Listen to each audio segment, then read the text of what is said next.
আসসালামু আলাইকুম রহমতুল্লাহ।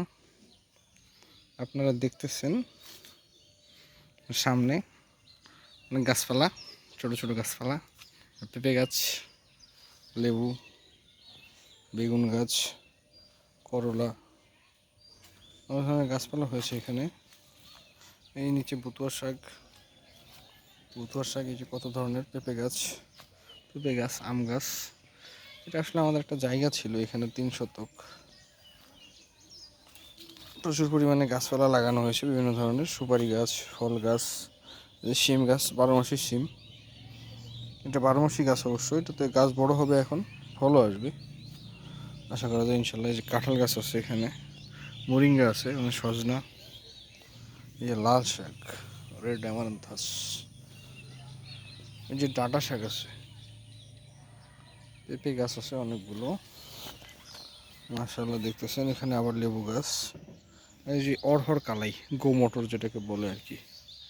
এটা আমাদের নিজেদের বাড়িরই আমরা করেছিলাম, অনেক গাছপালা হয়েছে মাশাআল্লাহ। এই যে ধনিয়া গাছ, কাঁঠাল গাছ, এগুলো ছোট গাছ ছিল, ছাগলে খেয়ে ফেলছে এটা ঘেরার আগেই। আর এই যে এটা গো মটর, অড়হর কালাই, আপনারা তো সবাই চেনেনই। প্রোটিনের জন্য ব্যবহার করা হয়, ডাল হিসেবেও খাওয়া হয়, বড় করেও খায় অনেক অঞ্চলে। ধনিয়া, পালং শাক ছিল প্রচুর পরিমাণে। গাছগুলো কিছু আছে, কিছু নষ্ট হয়ে গেছে। এটা আমাদের নিজেদের পারিবারিক পুষ্টির চাহিদা পূরণ করে মাশাআল্লাহ। বিভিন্ন ধরনের গাছপালা আছে, সবজি আছে, প্রচুর শাক হয়। আর টমেটো ছিল, অনেক ধরনের টমেটো, অনেক গাছ ছিল টমেটোর, গাছগুলো এখন মরে যাচ্ছে আর কি। এখানে একটা আছে কাঁঠাল গাছ, পেঁপে গাছ আছে, জায়গা ছোট কিন্তু গাছপালা অনেক হয়েছে মাশাআল্লাহ। বতুয়া শাক তো আমরা সবাই চিনি, যেটা একটা সুপার ফুড। নাসার বিজ্ঞানের বৃন্দ এটাকে সুপার ফুড হিসেবে খাইতেছে বর্তমানে। আছে কাঁঠাল গাছ, পেঁপে হয়েছে এখানে, আম, কাঁঠাল, প্রচুর গাছ আছে এখানে আর কি আমাদের মাশাআল্লাহ।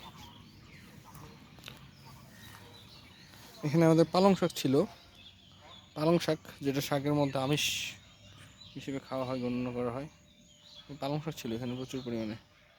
গাছগুলো বড় হয়ে গেছে, সাথে ঘাসও হয়ে গেছে, গাছের পরিমাণ কমে গেছে এখন। পেঁপের এটা একটা মাদ্দা গাছ ছিল, আগালটা ভেঙে দেওয়া হয়ে গেছে, দেখা যাক এখন কী হয় সামনে। কাঁঠাল, এই যে লাউ গাছ আছে এখানে, আরও প্রচুর ধনিয়া ছিল, ধনিয়া গাছগুলো শুকিয়ে গেছে, নষ্ট হয়ে গেছে। গাঁদা ফুল এখানে আমাদের, এই গাঁদা ফুল আছে। আর কি আছে সামনে, সামনে একটা শাক আছে, এটাকে বলা হয় বন ভাদুর। এটা দিয়ে বড়া করে খায়, শাক ভাজিও খায়, অনেকে মাছ দিয়ে রান্না করে খায়, আবার অনেকে এটা দিয়ে বিভিন্ন আইটেমের ভাজা পোড়া রান্না করে আর কি, বা কুড়া বানায়। এখানে শিমের ঝাংলা ছিল, শিমের ঝাংলাতে এখন লাউয়ের ঝাংলা উঠে গেছে। ঠিক আছে, পাশে থাকবেন, আশা করি সাপোর্ট দিবেন। আসসালামু আলাইকুম রহমতুল্লাহ।